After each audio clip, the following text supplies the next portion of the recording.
Doctor Mohit Pirzada, آپ نے tweet بھی کیا, آپ نے کہا I have argued repeatedly for past several years that Pakistan should have engaged Israel from 1990s onwards.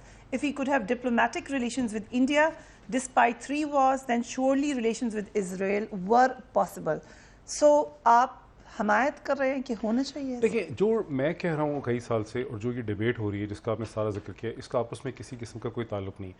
یہ ڈیبیٹ تو کسی خاص مقصد کے تحت ہو رہی ہے اور یہ انتہائی سطحی, انتہائی لو لیول کی ڈیبیٹ ہے, ان انٹلیکچوئل ڈیبیٹ ہے. میرا اس کے ساتھ قطعی قسم کا کوئی تعلق نہیں ہے. جو کچھ کامران خان صاحب نے کہا ہے, جو کچھ سلیم صافی صاحب فرما رہے ہیں, جو یہ باقی سارے لوگ کر رہے ہیں, اس کا اس چیز سے قطعی طور پہ کوئی تعلق نہیں. میں نہیں کہہ رہا یہودی لابی کے الزامات سے کوئی یہ تو تعلق پتہ نہیں کیا باتیں کر رہے ہیں یہودی لابی سے, یا اپنے انٹرسٹ کے لیے. میں نے تو صرف پروگرامز میں یہ کہا ہمیشہ کہ پاکستان کو وقت پہ سمجھ نہیں آتا کہ کیا کرنا ہے. پاکستان کے لیے ٹائم تھا کہ ارلی 90s میں جب آسلو ایکارڈ ہوا, جب سوویت یونین کا کولیپس ہوا, جب برلن وال کا فال ہوا اور ایک نیا ورلڈ آرڈر کریٹ ہوا, اس وقت اگر پاکستان اپنے step by step relation ship develop کرتا ہے اسرائیل کے ساتھ, کیونکہ اب یہ تو ابھی باتیں کر رہے ہیں نا کہ ابھی اسرائیل ایکسیپٹ کر لے, ابھی تو اسرائیل کو آپ کی ایکسیپٹنس کی کوئی خاص ضرورت نہیں ہے, نہ کوئی خاص فرق پڑے گا, نہ آپ ان پہ کوئی مہربانی کریں گے, نہ آپ کے لیوریج میں کوئی اضافہ ہوگا.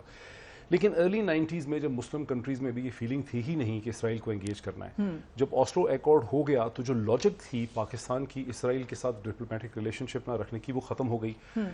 ٹرکی کے ساتھ پرانے ریلیشن شپ تھے ان کے, جارڈن کے ساتھ ان کے ریلیشن شپ تھے, ایجپٹ کے ساتھ کیمپ ڈیوڈ کے بعد سے ریلیشن شپ تھے. پھر آہستہ آہستہ ہم نے دیکھا کہ سعودی عرب نے, ابو دھابی نے, قطر نے, ان بہت سے اور ممالک نے, موراکو نے, انہوں نے آہستہ آہستہ اپنے ریلیشن شپ جو تھے وہ ڈیولپ کیے. اگر انہوں نے ڈائریکٹ ڈپلومیٹک ریلیشن شپ ایمبیسیز اسٹیبلش نہیں بھی کی تو انہوں نے کہیں بزنس ریلیشن شپ ڈیولپ کیے, کہیں تھنک ٹینکس کا آنا جانا ہو گیا. نیتن یاہو جو ہیں بہت سے عرب ممالک میں آتے رہے ہیں, کبھی وہ عمان میں آپ کو نظر آتے ہیں, کبھی وہ قطر میں نظر آتے ہیں, تو سب کچھ ایک انگیجمنٹ ہو گئی.